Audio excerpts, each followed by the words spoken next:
Chefs d'État et de gouvernement, Mesdames, Messieurs les chefs de délégation, distingués invités, Mesdames et Messieurs, tout protocole observé. Permettez-moi, avant tout mon propos,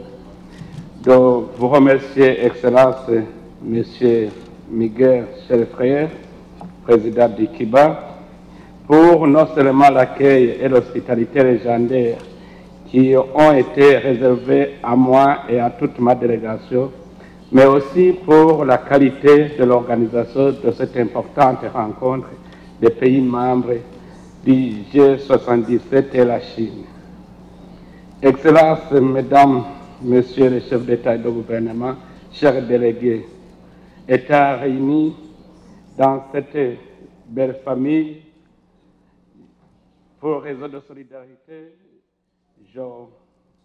m'oblige de présenter d'abord mes sympathies au peuple libyen et marocain qui viennent de subir les effets des catastrophes naturelles, qui trouvent ici nos condoléances les plus émues. Excellences, Mesdames, Messieurs, nous sommes à un tournant de l'histoire du multilatéralisme et qui est appelé à se réinventer et à se renforcer. À cet effet, la science, la technologie et l'innovation jouent le rôle de pilier, de facilitateur, de catalyseur d'une croissance soutenue, inclusive et durable. Le Burundi, comme tant d'autres pays du monde, reconnaît le rôle essentiel que joue la science et l'innovation technologique dans le développement. Doté d'un potentiel énorme pour vaincre la fracture numérique qui s'observe, notamment la présence des infrastructures de base inexploitées suffisamment, une population à plus de 60% jeune, dynamique, créative et innovatrice, un terrain vierge et un environnement propice pour les investisseurs porteurs de nouvelles technologies, le Burundi est conscient d'accélérer son essor technologique dans le même esprit de thème qui nous réunit aujourd'hui. Ainsi, je forme mon vœu que ce dialogue puisse nous permettre de prendre des solutions importantes et transformatrices aux défis causés par la marginalisation socio-économique, scientifique et technique qui freinent le développement des pays du groupe G77 et la Chine. Excellences, Mesdames, Messieurs, à un an du 60e anniversaire du groupe 77 et la Chine, tous les regards sont tournés vers la réalisation de l'agenda 2030 dont l'évaluation laisse planer un sentiment d'inquiétude dans les pays en développement. En effet, l'absence de coopération internationale en matière d'aide à la réalisation des ODD que nous observons et les limites de la coopération nord-sud interpellent la grande famille du groupe des 77 et la Chine à adopter un nouveau mode de comportement international pour promouvoir l'éthique de la coopération sud-sud ainsi que les intérêts économiques des pays membres du groupe 77 et la Chine. Il est difficile de penser à l'agenda 2030 dans un contexte de coopération internationale marqué par un manque d'équité où le recours aux institutions financières internationales enfonce davantage les pays à faible revenu. Il me semble judicieux de nous mettre d'accord sur le langage commun à utiliser lors de la 78e session de l'Assemblée générale des Nations unies pour réitérer haut et fort et sans délai l'urgence et la nécessité de réformes financières internationales. À cet effet, je suggère un appel à l'instauration d'un nouvel ordre financier international. Excellences, Mesdames, Messieurs, l'action de la communauté internationale doit prendre de nouvelles orientations pour résoudre les grands défis mondiaux, à savoir l'augmentation de la pauvreté dans le monde,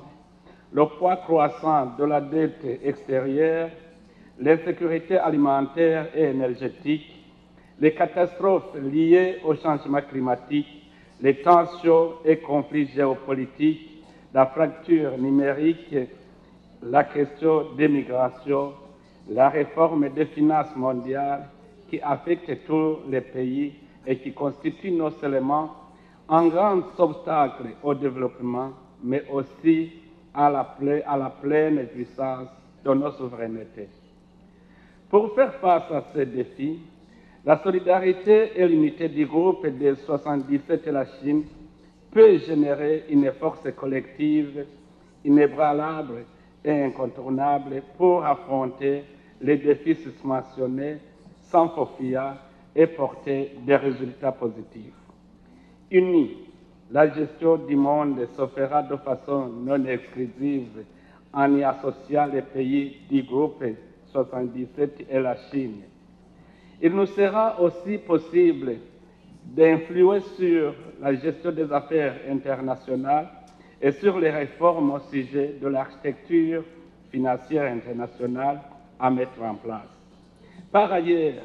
unis, les pays membres du groupe 77 et la Chine, qui représentent près de 2/3 des membres de la communauté internationale,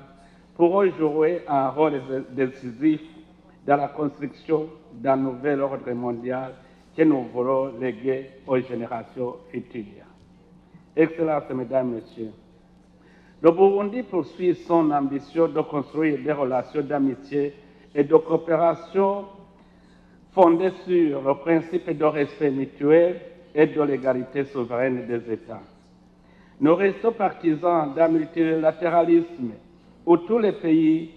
quelle que soit leur taille et leur niveau de développement, ont un rôle à jouer face aux multiples défis du moment. Dans ce contexte, mon pays réitère son attachement à l'esprit, au but et principe du groupe de 77 et la Chine et réaffirme sa détermination à toujours œuvrer dans le sens de la préservation de l'unité et la solidarité du groupe 77 et la Chine. Au sujet de la question des droits de l'homme et de l'embargo injuste imposé au Kiba, mon pays réaffirme son attachement à la promotion et à la protection de tous les droits de l'homme qui sont universels, indivisibles, interdépendants et intimement liés et demande la levée immédiate et inconditionnelle de cet embargo. En effet, nous avons un dicton au Burundi qui dit qu'une coutume d'une société ne peut pas guider le mode de vie d'une autre. Chaque peuple a son mode de vie, ses interdits et ses libertés. Les principes du respect de la vie et de la liberté humaine sont de l'essence humaine. Par conséquent, aucune pression ne doit être exercée sur un pays pour qu'il se conforme à l'idéologie politique ou économique dans notre pays. Nous devons accepter tous, en tant que membres à part égale de la communauté humaine, la diplomatie et la coopération doivent être mutuellement bénéfiques et respectueuses. Excellences, Mesdames, Messieurs,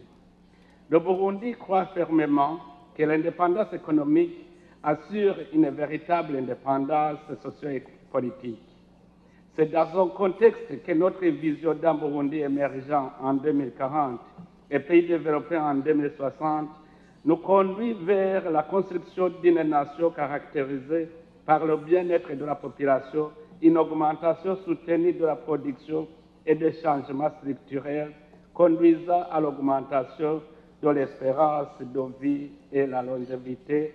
la satisfaction des besoins fondamentaux, ainsi que la réduction du chômage et de la pauvreté dans toutes ses dimensions. Ainsi, dans le cadre de la complémentarité et de la solidarité sud-sud, nous saisissons cette occasion pour solliciter l'appui des pays du groupe des 77 et la Chine, individuellement ou collectivement, dans la réalisation de cette vision. Le gouvernement du Burundi invite aussi tous les partenaires, tant bilatéraux que multilatéraux, à accompagner notre pays dans sa mise en œuvre dans un esprit de coopération mutuellement bénéfique. Quant à nous,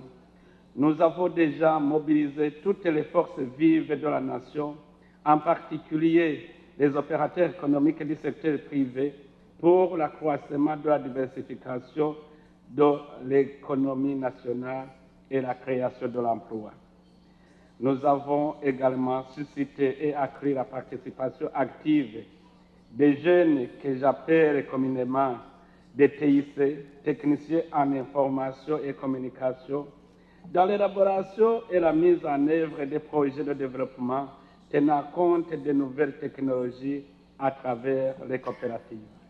Excellences, Mesdames, Messieurs, en guise de conclusion, le Burundi se réjouit de la déclaration qui sera publiée au terme de ce sommet et reste convaincu de l'urgence d'une solidarité agissante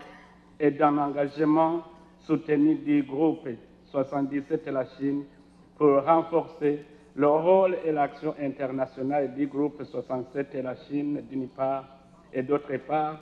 pour se positionner en tant que partenaire incontournable pour relever tous les défis multilatéraux, en particulier les défis liés au développement socio-économique de nos pays et à la restauration d'un ordre économique mondial plus juste et plus équitable. Je vous remercie de votre aimable attention.